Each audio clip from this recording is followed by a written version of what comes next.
शहराची खबरबात या बातमीपत्राचे प्रायोजक आहेत Mac care super speciality hospital Ahmednagar. Congratulations वहिनी, बाळ झाल्याबद्दल। पण मी ऐकलंय डिलिव्हरी फार क्रिटिकल होती। आता ठीक आहे ना सगळं? अगं होता थोडा प्रॉब्लेम, पण स्त्रियांच्या आरोग्याची संपूर्ण काळजी घेणारं मातृसेवा होतं ना साथीला। सगळं सुरळीत झालं। किशोर वयापासून ते रजोनिवृत्तीपर्यंत स्त्रीच्या आरोग्याची संपूर्ण काळजी घेणारं अहमदनगर मधील पहिलं स्त्री रुग्णालय Matruseva women's hospital obstetric ICU। किशोरवयीन आणि विवाहपूर्व समुपदेशन, गरोदर माता तपासणी आणि प्रसूती, पहिल्या सिझेरियन नंतर नॉर्मल डिलिव्हरीची सोय। मातृसेवा विमेन्स हॉस्पिटल, सक्कर चौक, नवीन Tilak road, Ahmednagar. Phone 9850 20 0017।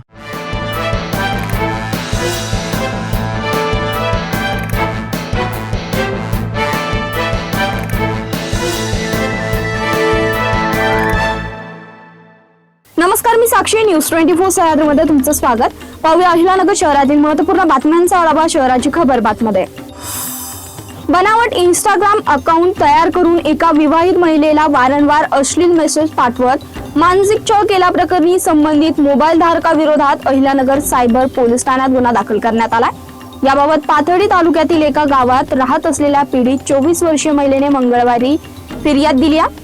Cyber पोलिसांनी दिलेल्या माहितीनुसार फिर्यादी सध्या आपल्या माहेरी वास्तव्यास आहेत। अभियांत्रिकी महाविद्यालयात शिकणाऱ्या विद्यार्थिनीला तिच्या सोबत काढलेले सेल्फी फोटो व्हायरल करण्याची व पालकांना पाठवण्याची धमकी देत वारंवार अत्याचार केल्याचा प्रकार उघडकीस आलाय। या प्रकरणी तोपखाना पोलीस ठाण्यात वांबोरी येथील फरहान सादिक शेख याच्या विरुद्ध मंगळवारी रात्री गुन्हा दाखल करण्यात आलाय। सदरचा गुन्हा MIDC हद्दीत घडल्यामुळे तो तपासाकामी वर्ग करण्यात आलाय। अहिल्यानगर तालुक्यातील एका गावात राहणारी पीडित विद्यार्थिनी अहिल्यानगर येथे एका अभियांत्रिकी महाविद्यालयात शिक्षण घेत आहे। फरहान शेख हाही त्याच महाविद्यालयात शिक्षण घेत असून दोघांमध्ये मैत्री होती। अहिल्यानगर सायबर पोलीस ठाण्याने म्यूल अकाउंट रॅकेट विरोधात मोठी कारवाई सुरू केली असून फसवणुकीची रक्कम स्वतःच्या बँक खात्यामध्ये स्वीकारून ती तत्काळ ATM किंवा धनादेशाद्वारे काढणाऱ्या खातेधारकांसह मुख्य सायबर गुन्हेगारांविरुद्ध गुन्हा दाखल करण्यात आला।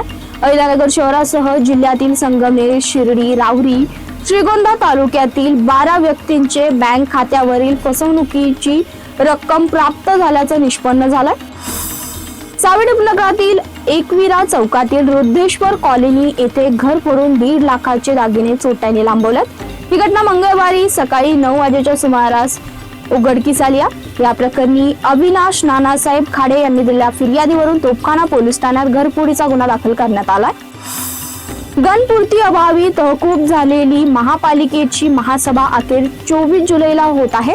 तहकूब झालेल्या सभेची पुनरावृत्ती होऊ नये आणि सभा सुरळीत पार पडावी यासाठी सत्ताधारी राष्ट्रवादी आणि भाजपाच्या पदाधिकाऱ्यांची जोरदार जुळवाजुळव सुरू आहे। आसपास सगळे आलबेल असल्याचं दाखवण्यासाठी दोन्ही पक्षांच्या पदाधिकाऱ्यांच्या केबिनमध्ये संयुक्त बैठका रंगत आहेत। मात्र सत्ताधाऱ्यांचा हा समन्वय पाहून विरोधकांमध्ये वेगळीच कुजबूज सुरू झाली आहे। सभा सुरळीत पार पडली तरी सत्ताधारी नगरसेवकांच्या तावडीतून माईक आमच्या हाती येणार का, की पुन्हा माईक ही सत्ताधाऱ्यांचाच आणि बोलण्याची संधी ही त्यांचीच, असा सवाल विरोधी नगरसेवकांकडून उपस्थित केला जातोय। शहराची खबरबातमध्ये इथेच थांबतो। तुम्ही पाहत राहा न्यूज 24 सह्याद्री।